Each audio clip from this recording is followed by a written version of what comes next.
Hello, I'm Damla Senol Kali. Today, I will be presenting our work, GenASM, a low-power, memory-efficient approximate string matching acceleration framework for genome sequence analysis. This work will appear in Micro 2020.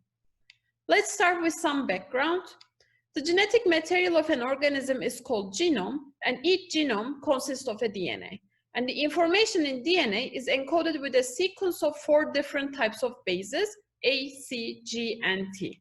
And genome sequencing is the process to determine the order of the DNA sequence in an organism's genome. And why do we care it? Because genome sequencing is pivotal in personalized medicine, outbreak tracing like COVID-19, evolution, and forensics. Because of the limitations of sequencing devices, whole genome of most organisms cannot be sequenced all at once, so first the genome is broken into smaller fragments. After each of these fragments is sequenced, we generate the small pieces of DNA sequences, which are called reads. Since we lose the location information of these reads with respect to the original genome sequence analysis requires first taking small DNA fragments from an organism and then reorganizing them into the entire genome. And success of all medical and genetic applications critically depends on the existence of computational techniques which will process and analyze the enormous amount of genomics data quickly and also accurately. However, effectively leveraging genome sequencing as a tool requires very high computational power, and also we need to process a large amount of data, so that's why we are bottlenecked by the current capabilities of computer systems. A common approach to perform genome sequencing is called read mapping, and read mapping is a method where we align reads against a reference genome in order to detect matches and variations. So we are identifying the original location using a reference genome. And this is one of the key components of genome sequence analysis. However, the bases in a read may not be identical to the bases in the reference genome at that original location due to 2 reasons. First, the sequencing technologies introduce errors into the read fragments during extraction. And second, the read may contain mutations or variations that are specific to the individual organism that the DNA was extracted from, which are not captured in the reference genome. So when we look at the left-hand side, we can see that we might observe 3 different types of errors. A base pair can be inserted, deleted, or substituted for another base pair. And in multiple steps of read mapping, we need to account for these errors. And due to their need to account for edits, multiple steps of read mapping are effectively a form of approximate string matching, or ASM, and can make use of existing ASM algorithms. Typically, ASM uses an expensive quadratic time dynamic programming algorithm, which accounts for over 70% of the execution time of read mapping and acts as the bottleneck for the entire genome analysis pipeline. So in this work, our goal is to accelerate ASM by designing a fast and flexible framework so that we can accelerate multiple steps of the pipeline. In order to replace the dynamic programming algorithm, in this work, we have focused on the Bitap algorithm because it performs ASM with fast and simple bitwise operations, which makes it highly amenable to acceleration. It is composed of 2 main steps. First, pre-processing. In this step, for each character in the alphabet, ACGT, we are generating 1 pattern bit mask. And these pattern bit masks indicate if character exists at each position of the pattern. And basically, we are translating the pattern into a bit vector based representation. And the second step, which is the main body of the algorithm, searching or edit distance calculation, here we compare all characters of the text with the pattern by using these pre-processed pattern bit masks along with a set of bit vectors that hold the status of the partial matches, and we only use bitwise operations in order to perform the calculation. I won't be able to go into the details of the algorithm due to the time limitation, so please refer to our paper for the details of the algorithm and its limitations. In this work, we propose GenASM, which is an ASM acceleration framework based on the Bitap algorithm. And in order to tackle the limitations of the algorithm, we optimize it, and also we design a new hardware. So we come up with a highly parallel Bitap algorithm, which has a very small memory footprint. And we also develop a novel bit factor-based algorithm to perform traceback, which is a critical step of read mapping, where we find the sequence of matches, substitutions, insertions, and deletions along with their positions, besides finding the mapping location with respect to the reference genome. And we design our accelerators as a processing and memory accelerators for both Bitap algorithm and the traceback algorithm. And we optimize GenASM for both short yet accurate and long but noisy reads. The reason is that different sequencing technologies produce different types of reads. So that's why we want to be comprehensive by supporting both of these scenarios. GenASM is composed of two main components, GenASM-DC and GenASM-TB. GenASM-DC generates bit factors and performs edit distance calculation. So DC comes from distance calculation. And GenASM-TB performs traceback, and TB comes from traceback, and assembles the optimal alignment. We also have DC SRAM for writing the intermediate data required for DC execution. And also we have a set of TB SRAMs for writing the bit vectors generated during the DC execution, which will be later used in the TB execution. So our accelerators can be ported anywhere in the system, but in order to achieve high parallelism and low power consumption, we place our DC and TB accelerators along with the SRAMs in the logic layer of 3D stack memory. Our hardware is highly efficient in terms of both area and power, so we are within the budget limits of the logic layer. Let's look at the overall mechanism of GenASM. So first, read mapping starts, and the host CPU generates candidate locations in the reference genome for each read fragment. And for each candidate location, DC reads the corresponding reference genome region and the read from the memory and writes it into the DC SRAM. And after that, GenASM-DC starts searching for the pattern within the text region using the modified Bitap algorithm, and generates bit vectors and writes them into the TB SRAMs. And once DC completes its search, now GenASM will start reading the stored bit vectors from TB SRAMs, and it will generate the traceback output. Once TB generates the whole output for the full read, then it moves on to the next reference region and read pair. When we look at the hardware design of the DC component, we implement it as a linear cyclic systolic array in order to reduce the memory bandwidth and the memory footprint requirements. And processing core is the basic compute component, which is computing the bit vectors. And as you can see here, it has a very simple logic. And when we add the required logic, like flip-flops for data storage around the processing core, we come up with the processing elements. And multiple processing elements are concatenated to define the processing block. When we look at the TB hardware design, it also has a very simple logic, which is responsible for reading the bit vectors from one of the TB SRAMs based on the computed address, and then performing some simple, again, bitwise operations and some comparisons to find a traceback output for the current position. And by using these computations and comparisons, the third step is computing the TB SRAM address for the next position. And after it completes its whole execution, it writes the full traceback output to the main memory. We design our system around the 16 gigabytes of 3D stack HMC memory with 32 volts. And within each volt, we have a DC accelerator, TB accelerator, DC SRAM, and a set of TB SRAMs, so that we can obtain volt level parallelism by running each set of GenASM accelerators separately in each of these volts in parallel. In order to understand what are the use cases of GenASM, we need to look at the read mapping pipeline. So it can be seen as a 4-step process, First step, indexing.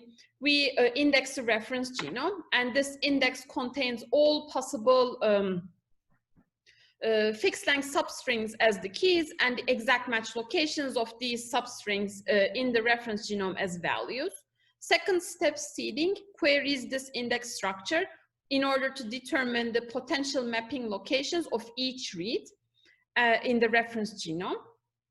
And it generates the potential mapping locations. And in the third step, pre-alignment filtering examines the similarity between every read and its potential mapping segment in the reference genome. And the goal is to eliminate most of the dissimilar sequences to decrease the number of required alignments, which is the last step. And in the last step, for all the non-filtered candidate mapping locations, read alignment, or it's also called seed extension, step performs a dynamic programming based alignment to determine the best location of the query read. And as part of this step, traceback operation between the reference segment and the query is also performed in order to find the optimal alignment. So except the seeding step, all of these three steps includes an ASM component. So that's why they are the natural use cases of GenASM. And read alignment, which is the fourth step, is one of the main use cases of GenASM. Pre-alignment filtering for short reads, which is the third step, in order to filter out the dissimilar sequences, is also another use case. And on top of these, there's also a fundamental operation in genomics, which is finding the edit distance calculation between any two sequences in order to measure the similarity or distance between any two given sequences. So since GenASM-DC is inherently an edit distance calculation accelerator, this is our third use case. And in our paper, we also discuss other possible use cases of GenASM, including generic text search. Let's move on to evaluation. We model our design using a 3D stacked DRAM architecture, and we use two different data sets to show our applicability for both short and long read scenarios. And in this presentation, I will only show the details of our evaluation for the first use case, read alignment, and we compare GenASM against state-of-the-art software and hardware for this use case. When we look at our area and power numbers, when both accelerators operate at 1 gigahertz, and when we synthesize them using Synopsys Design Compiler, we observe that total power consumption for all volts is 3.24 watts for GenASM, and total area overhead is 10.69 millimeters square. For the first use case, when we look at the long read scenario, compared to the software baseline, one of the software baselines, Minimap2, we observe that GenASM achieves 116x speed up and 37x less power consumption. And compared to BWMM, which is another software baseline, GenASM achieves 648x speed up and 34x less power consumption. Compared to the state-of-the-art hardware for long read alignment, which is GACT of Darwin, GenASM achieves 3.8x better throughput while reducing the power consumption by 2.7x. And this trend is similar for short reads. Compared to the software baseline, GenASM provides significant speed up and reduction in power consumption. And compared to the state-of-the-art hardware for short read alignment, which is Scylla-X of GenX, GenASM achieves 1.9x better throughput at a comparable area and power consumption. So please refer to our paper for the evaluation of other two use cases and also for more details. And to conclude, in this work, we focus on approximate string matching because it is one of the main bottlenecks of genome sequence analysis. And our goal is to provide an ASM acceleration framework in order to accelerate multiple steps of genome sequence analysis. And we propose the first work, which enhances and accelerates Bitap for ASM with genomic sequences. And we propose GenASM, which is a novel ASM acceleration framework, where we co-design scalable and memory-efficient algorithms with low power and area-efficient hardware accelerators. And we have evaluated GenASM using 3 different use cases of ASM in genomics, and we show that GenASM is significantly more efficient for all the 3 use cases compared to the state-of-the-art software and hardware baselines. Thank you so much.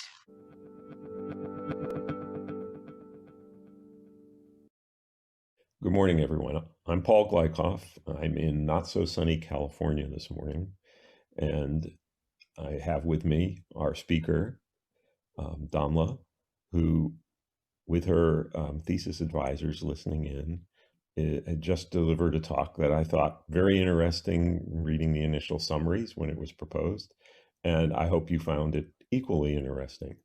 This is going to be a live session where we're going to take questions.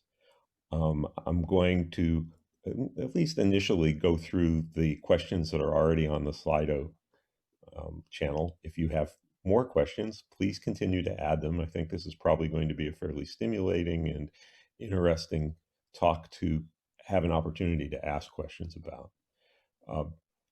I think I'll jump into your questions rather than add mine, and maybe I'll add one toward the end. I'm going to go pretty much in order.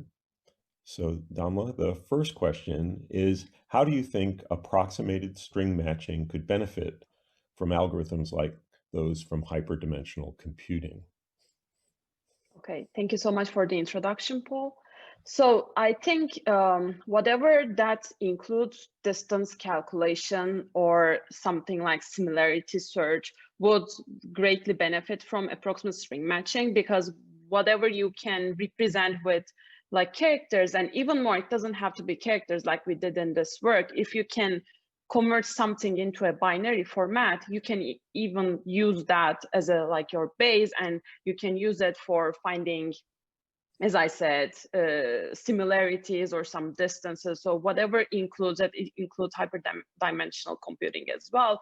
If it includes that, it can definitely get benefit from ASM. What do you think the next steps you want to take for this project, or maybe others will take for this project?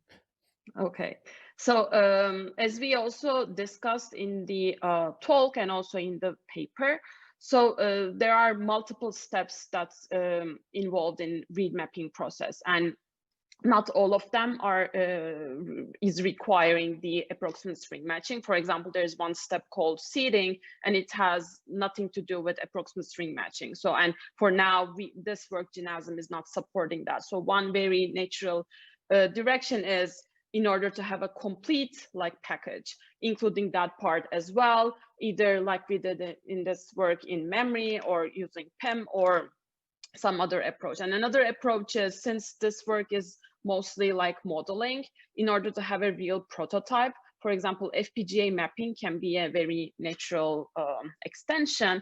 And also, when you look at the whole genome analysis, genome sequence analysis pipeline, it doesn't only include read mapping. There are several other processes which we briefly touched in this work, and extending our work. For example, one of them is, as we discussed, whole genome alignment. The other one is, there's one new direction, which is called sequence to graph alignment. For example, you are not like aligning 2 sequences, but you have a sequence which is represented as a graph. So you align your sequences against that. So there are many different steps included in the genome sequence analysis, and include not just GenASM, but for our future work as well, touching those and including and covering the whole pipeline is our ultimate goal. How far away do you think that is?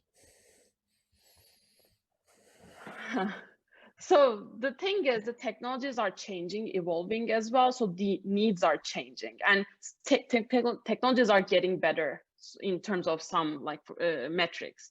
So it's a long journey, but in general, we are trying to be as quick as possible, because like we are seeing now, the humanity needs many things coming from this direction. So I think it's important to be as quick as possible. I think we all agree with that. Yeah. So why hash-based seeding? Why not index-based like FMIDX?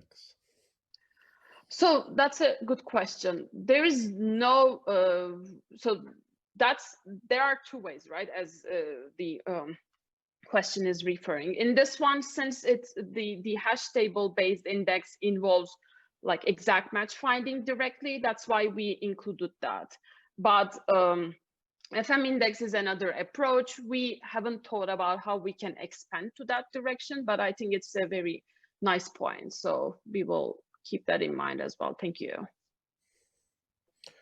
I know you discussed in the paper a fair amount about trade-offs, and here's a question about what about quality results? I think if the question is referring the accuracy, like the quality of the overall output that we are producing. So it depends on the use case we are targeting. For example, read alignment, where we need a lot of the optimal alignment we are generating. So the thing is, the accuracy is a bit shady in this area because, as we know, when we are comparing, for example, with respect to reference genome, you cannot even take that as a ground truth. So it's how you define accuracy is not 100% clear because there's no actual ground truth. But when we look at GenASM, as I said, for some use cases where, for example, the pre-alignment filtering, we are producing better outputs than the state of the art we are comparing against, because that one is, for example, using approximation. But here, with our quick approach, we can actually calculate the edit distance. So that's why we are producing better. But for the read alignment, when we are producing the traceback output, we have some limitations. So based on the scoring function, not all the time we can produce the exact same output with the baselines, but that's something we are working on as well. So,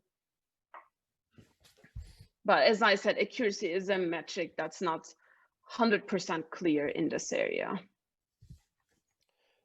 The next question, I'm just keeping marching through them. Give you a chance to take a sip if you need of water.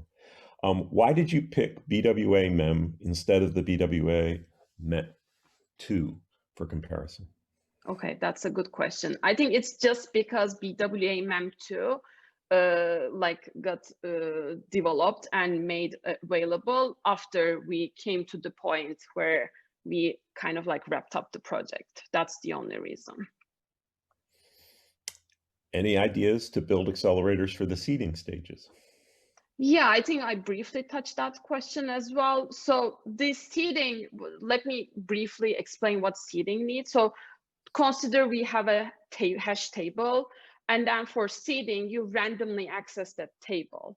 And so you don't know which rows you will be accessing, and it doesn't have to be consecutive. So the memory access pattern is very input dependent there. So that's why it requires a completely new accelerator. But that's something we are trying to expand and include. So, but in terms of accelerator, it should be something which is clever or enough to make those accesses efficiently. So that's the requirement of that component, basically.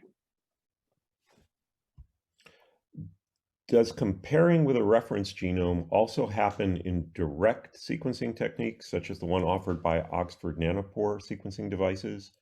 I mean, is GenASM relevant in nanopore devices as well? Yeah, definitely. So we discussed that as well. So in this work, one of the main goals was trying to come up with a solution for both short read technologies like Illumina or long read technologies like Nanopore.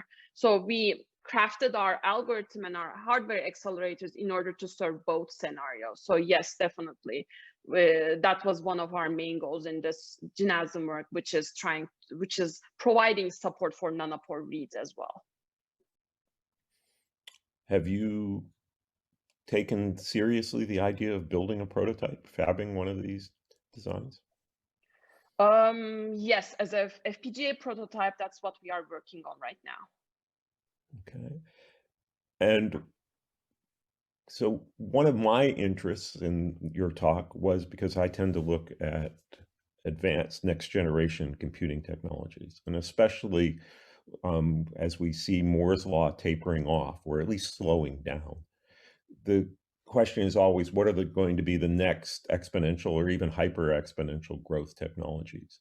And gene sequencing is one of those. It's grown very rapidly and become economically more and more practical to use in more and more places. It has a potential of becoming even ubiquitous, as we were discussing with Oxford Nanopore, small sequencing devices, devices that could even be individual. You could have it on your cell phone, that kind of thing. So for a company like ARM, that's an interesting opportunity. What do you see happening 5 and 10 years down the road? You're just at the beginning of your career, and yet you're in probably one of the hottest areas in technology and biology right now. What are your hopes? Okay, so that was our hope as a group as well. So we started looking at nanopore a few years back. So we knew that this is very possible, and I don't believe it will be possible in 5 or 10 years. It will be near future, not that much that away. And as you mentioned, Oxford Nanopore is also coming up with a new device. So the current device is like a handheld, which is not bigger than your cell phone, and they are improving it even better with just an apparatus that you can connect to your mobile device, so which will directly enable the personalized medicine, for example, which is very important. So for now, what's happening, and there it is twofold. So when I say personalized medicine, one thing is, for example, cancer treatment. So many people are getting the same type of treatment, although all of our genomic characteristics are different. So it should change, and it will change with these kind of technology improvements, because the cost is getting lower and lower significantly, and the data that we are generating in an inexpensive way is getting improved. So it's very near future. And with that, as I mentioned, the device that they are producing, which you can attach directly to your mobile device, in a very, as I said, near future, we will be able to do our own sequencing by itself, probably. So that's the main idea.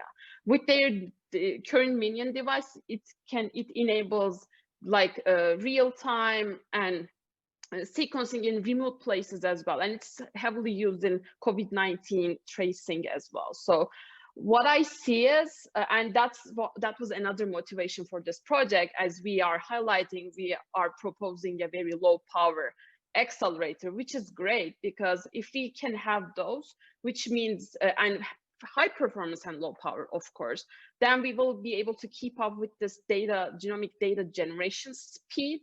And we need that low power because we won't have large sequencing devices in labs that we will doing it, but we will be doing in our mobile phones or laptops. So we need that low power. So that's the direction and our hope that we are following as a group.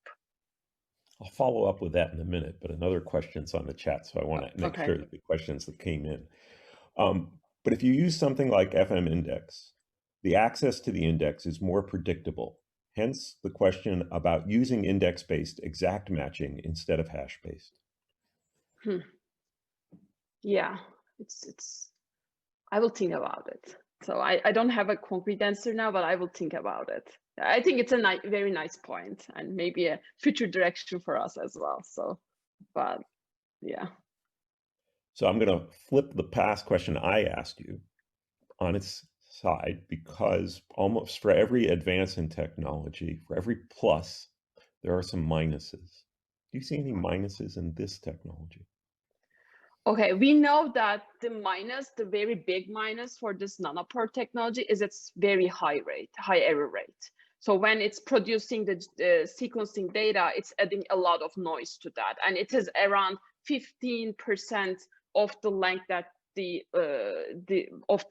read length it is generating. So it's the main minus of the project. So that's why there's a great burden on the tools, algorithms, which is used to analyze that data. So that's the big minus. But I also hope that And we are seeing that improvement. The nanopores started with 40% kind of error rates, and now we are at around 15–10%. So they are improving their own technology as well. But for now and for the next few years, that will be the main drawback of the nanopore or other long-read sequencing technologies as well. I'm looking to see if there are any other questions here. I think you've done very well with the questions we've had.